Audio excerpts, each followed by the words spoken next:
Welcome back to Big Bacon's Collection. It's Force Friday here in the Bacon Bunker, and today we're looking at, from the Star Wars Black Series Mandalorian line, Greef Karga. That's right, Apollo Creed himself, Carl Weathers.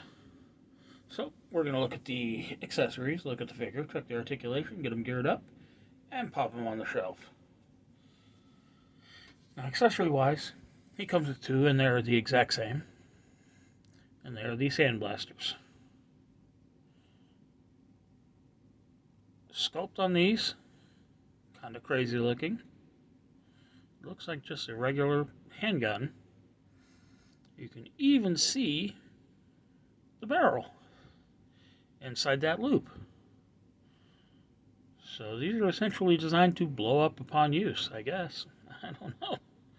But they do have paint detail here on the handles. And like I said, they are both the exact same. Moving on to the figure. Once again, we do the 45 test, and somewhere in there we typically tend to see the actor, the likeness. I'm having a harder time on this one, though. I mean, he looks like him, but he doesn't look like him. It's kind of a strange thing to describe. Sculpt-wise and paint on the head, really shiny, but everything is on point.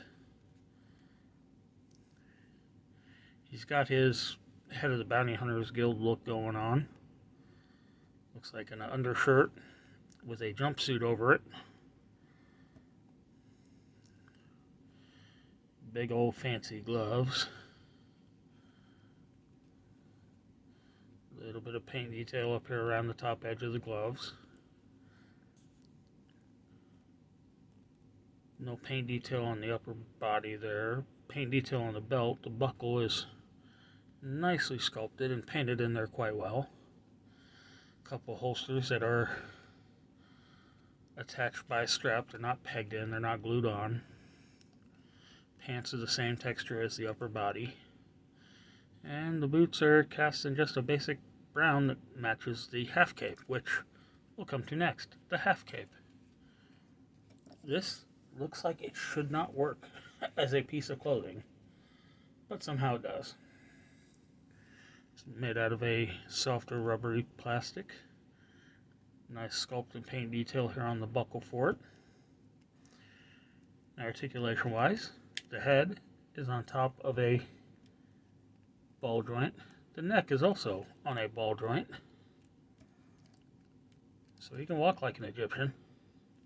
Looking down, and when he looks down that far, up that far, it's got some tilt and good rotation. Arm hinges up to not quite 90. I don't know if it's the overlay. No, that's where the detent hits. It will rotate all the way around. This body overlay is soft enough that it moves. No butterfly joints. Fairly deep cut single jointed elbow. Comes up to just beyond 90. Rotation at the elbow. Wrist rotates. Left hand has a vertical grip. Right hand has a vertical grip. Although this one is really tight and I don't want to bust that peg. Legs kick forward that far. Come out that far. There is a waist ball. It allows for a little bit of movement, but with the cape it's really hard to tell that he's bending forward or leaning back. Has good tilt and rotation. Side cut for rotation. Single jointed pinless knee comes up to 90.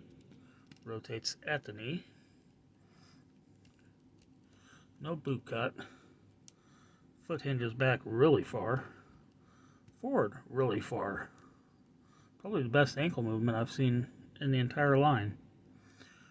Rotation at the, rocker joint at the ankle. So, let's get him geared up, shall we? These pistols do fit nicely in the hands, but he's always to me seemed more like an administrator on the show. Yeah, he does shoot on occasion, but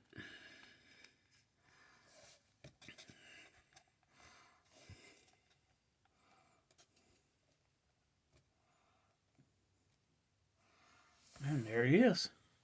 So what do you say we get him up on the shelf? Sorry this was such a quick review, but there's not a whole lot to this figure. And there you have him. Once again, thanks for tuning in. Be sure to subscribe, like, share, comment, hit that notification bell. And I'll see you all next time.